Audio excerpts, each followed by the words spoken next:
From the big political stories to what's being talked about on the ground, we'll keep you informed with up-to-the-minute reporting and exclusive stories. President Trump's endorsement is the biggest endorsement in all of politics, period. And that's the challenge, right? That's exactly the challenge, Stuart. Hopefully this doesn't backfire and people just stop calling police altogether. We've taken unprecedented action, mandatory quarantines, very strict travel bans. On air, online, and live wherever you need us to be.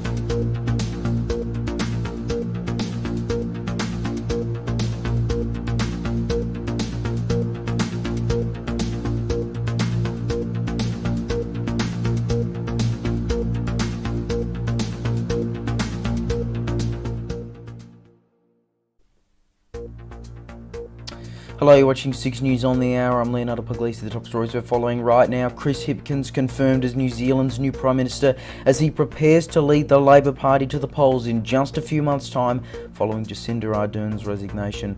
Qantas defends its safety record following a series of incidents, saying mechanical issues are common across the flight industry, while others say it's nothing more than a bit of bad luck. At least one dead and another in hospital after a horror boat crash south of Perth overnight. And Labor now on track to win the New South Wales election according to the latest polling, as a Pokies whistleblower prepares to take on the man who could be Premier in just a few weeks.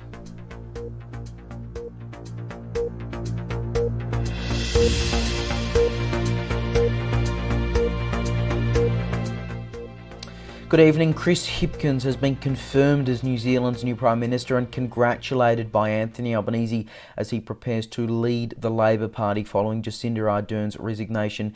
Hipkins, a senior minister, may only be leading the party for a few months, with some suggesting that the National Party will win at the October election, but they'll likely be having to rely on some sort of a coalition agreement. And if Labor manages to hold on to power, so will they, with almost no chance of holding on to their historic majority from the last election. Political editor Roman McKinnon has the latest developments. Labor has almost no chance of holding on to their historic outright majority that they gained at the 2020 election, more likely having to rely on some sort of a coalition agreement, potentially with the Green Party. Expectations are that if they get the numbers, National will form a coalition with the ACT Party and the Maori Party will be in the balance of power. We look forward to working together closely with Chris Hipkins and with his cabinet when he names one.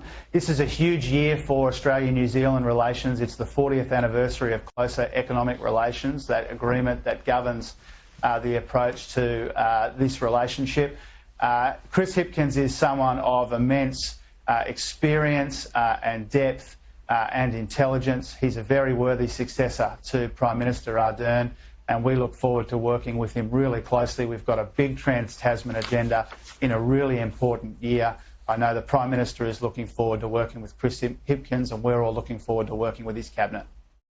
There's also the possibility of other minor parties being elected to the 120-member Parliament in October.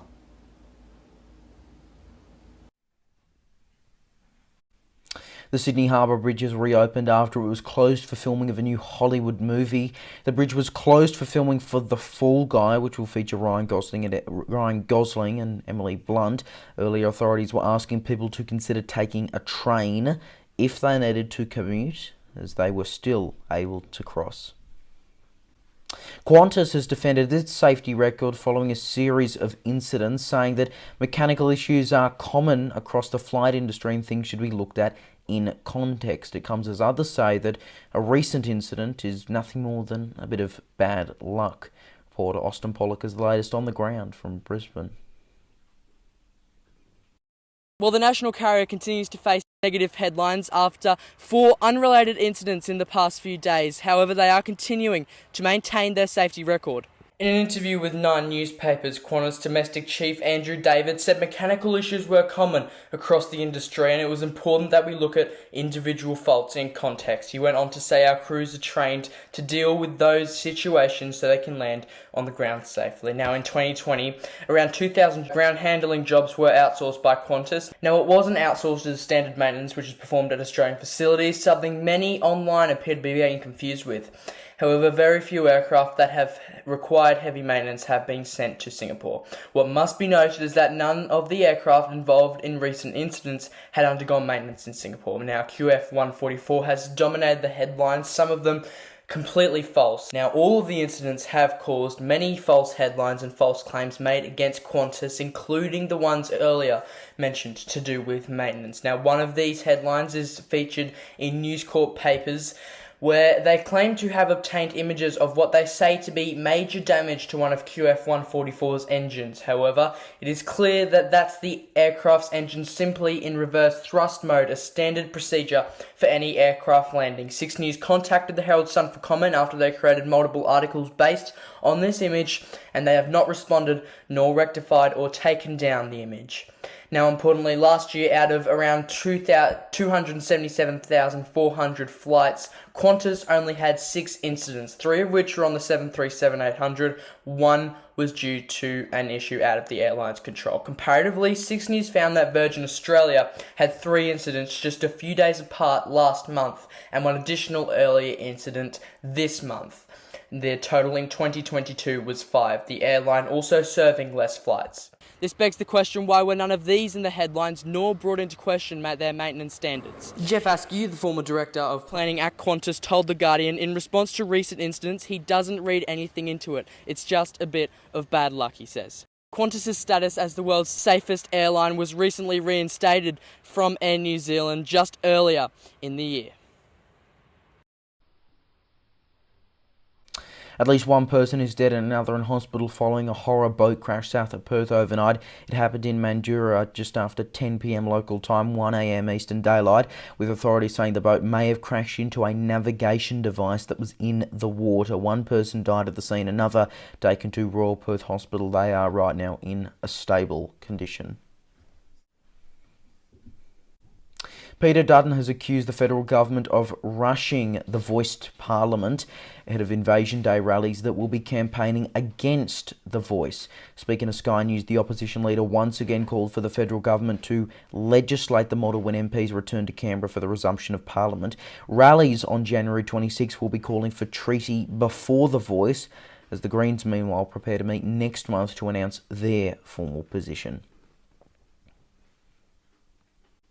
New polling has revealed that Labor is on track to win the New South Wales state election in March. The ALP sits at a primary vote of 39%, the Coalition at 33%, while the Greens are up to 11% and Other at 17%, according to a YouGov poll done for the Daily Telegraph. On a 2-party preferred basis, Labor is up to a 56-44 lead, so if this poll is to be believed, Chris Minns should win pretty easily and become the 47th Premier of New South Wales. However, that is dependent on whether he actually wins his own seat, which, after redistribution, is now held on a margin of just 0.1%. Pokies whistleblower Troy Stolz is aiming to take the seat from him. He's running as an independent. 6 News spoke to him earlier about why he put his hand up and what he makes of Labor's new gambling and cashless gaming card policy. This is an issue that we've allowed, and it's been both Liberal and Labor over a number of years to get us to the position where we've got, 95,000 pokies across New South Wales, across 1,000 clubs. I mean, we've got venues in West Sydney with 745 machines in one venue. So we need the reform. There was nothing forthcoming, and to me, this is just policy on the run by Chris Minns, and in my view, it hasn't taken into account the Crime Commission, who's done all the hard work. They've got 8 recommendations there, and one of those is the cashless gambling card, which needs to be mandatory and it needs to be rolled out across the industry. And as you said, not just looking at the percentage wise 500 clubs across that number is ridiculous. It's like, sprinkling some salt out of a plane into the ocean. It's just not going to work. And of course, for full coverage of the New South Wales election, check out our New South Wales Decides section on our website, SIXNewsAU.com.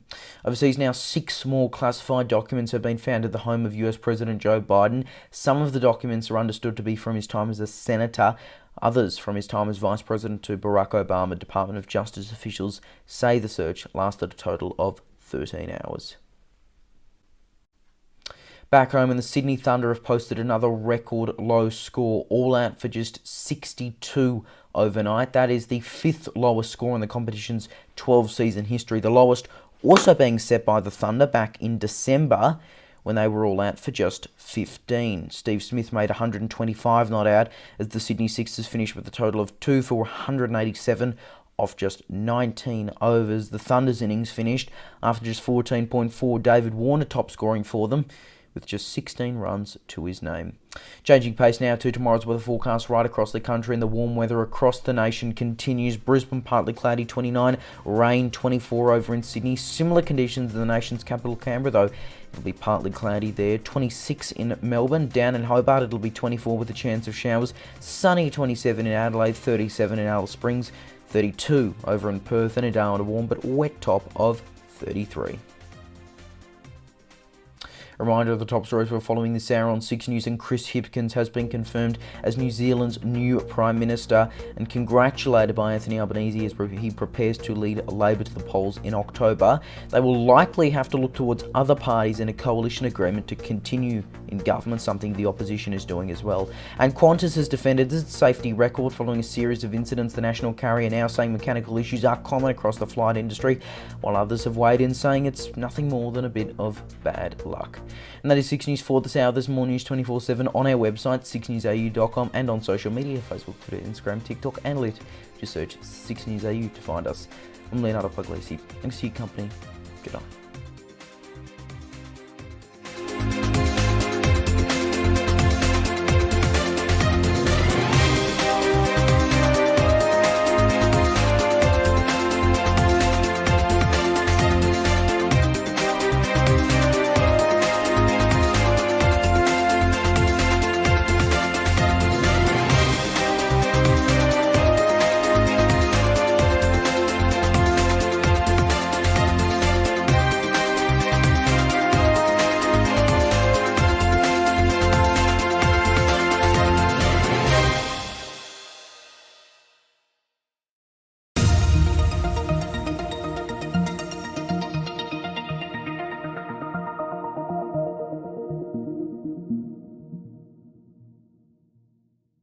When news breaks here in the United States, 6 News has got you covered. From the big political stories to what's being talked about on the ground, we'll keep you informed with up-to-the-minute reporting and exclusive stories. President Trump's endorsement is the biggest endorsement in all of politics, period. And that's the challenge, right?